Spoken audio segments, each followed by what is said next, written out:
the lens, the top front, the actual glass part of the lens seems to pop out. I don't know if I can even get myself fully in focus, but I'm going to Dubai tomorrow. I think it's time for a haircut.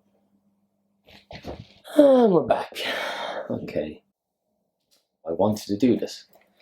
And I know whenever I get an impulse, and the impulse is strong enough, it's worth doing.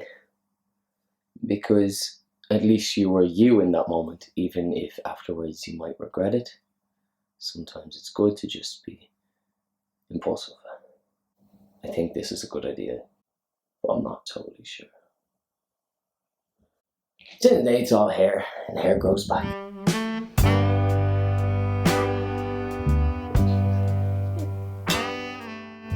Top tips for Amsterdam. What should people know about before they go to Amsterdam? It's very easy to get lost. It's very easy to get lost. In a city where a lot of people are drinking or smoking certain substances that might get them a little bit dizzy. As two sober people, we found it very hard to navigate around the city because nothing's like a grid, everything's rounded. You just feel like you're walking in circles, and the same shops are on every corner. And there's not many things that just like separate everywhere to the point where you know where you're at. We used a map for pretty much the whole thing. We didn't have internet, so we just took a map from the hostel and we used that until it was in shards, just ripped apart in our hands. Go to the red light district. That was interesting. Yeah, I thought it was going to be seedy, but it wasn't. No. But maybe we empathised because we went to the costume museum before. Get out of the touristy area. That's very old, very quick. Yeah.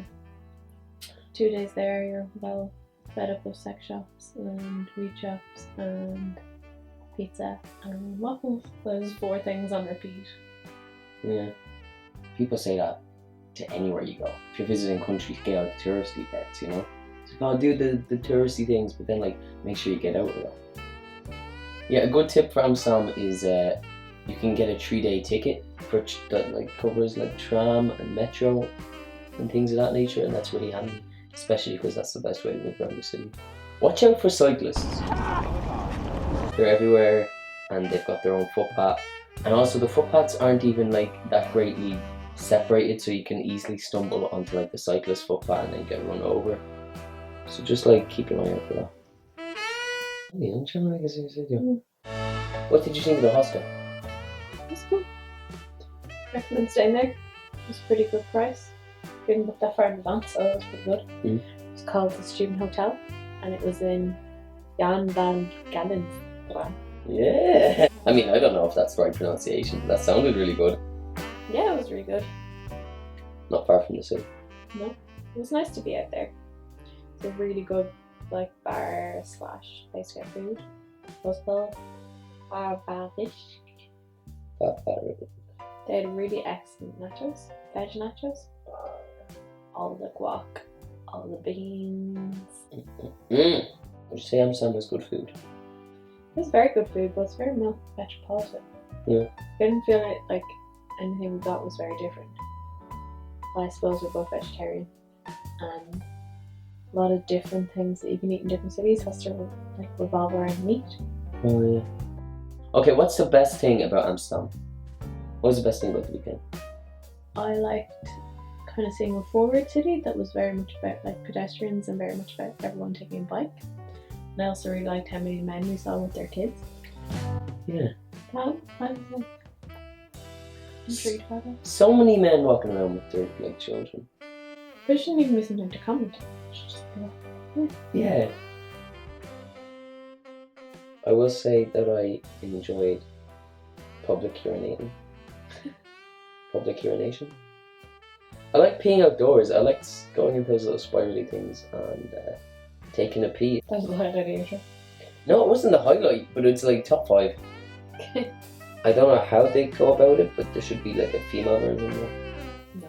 No? Just see the shiwi in one of those. Shiwi? Yeah, shiwi. What's a shiwi? It's like a funnel. Oh.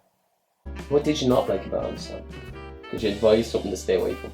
Don't spend like 2 entire days in the tourist area. Yeah. You end up getting very antsy, looking for somewhere decent to eat, but there's not that many decent places downtown. Don't go to the sex museum. You can see all of that on the internet. Yeah, it wasn't really worth the money at all. Spend one day doing the touristy things because Anne Frank is in the city centre. That's great. The prostitute museum, the museum of prostitution. You get to see the dam that cuts through the city. You know, you get to see the red light district at night. You get to experience the bars, the cafes, the vibe of the city. But like, if you take the wrong turn, you kind of end up on what seems like Grafton Street, and then seems like every other European street. And I guess that's just the negative parts of being a hugely touristy city. Cool. Didn't get it. Would you go to Amsterdam again? Yeah, we didn't go down south or anything at all. We didn't go to the park. Bondo Park? No, I'd like to see it in the sun. Yeah, you're saying you'd like to see it. I'd say it's buzzing in the summertime. If you went again, what would you do different? Stay somewhere different, I guess, to see different animals. Final thoughts on the Amsterdam trip? Can it be controversial? Amsterdam was cool, but I didn't think it was quite as cool as I said it was going to be. Had a great weekend, but I felt like a lot of Amsterdam was overly touristy. Yeah, I agree. I think I had this beautiful idea of Amsterdam in my head, and then when I went, it didn't live up to it because I wasn't really sure, and I watched so many videos on YouTube, and how do I say this? Great. Amsterdam is really cool. Not exactly what you thought it was going to be when you saw the ads, and it was still good, but it's like better the second time you see it. It matters even more. So I think Amsterdam, go to Amsterdam twice. This is what happens when Jayme doesn't have anything to talk about. Don't say that. Don't admit that.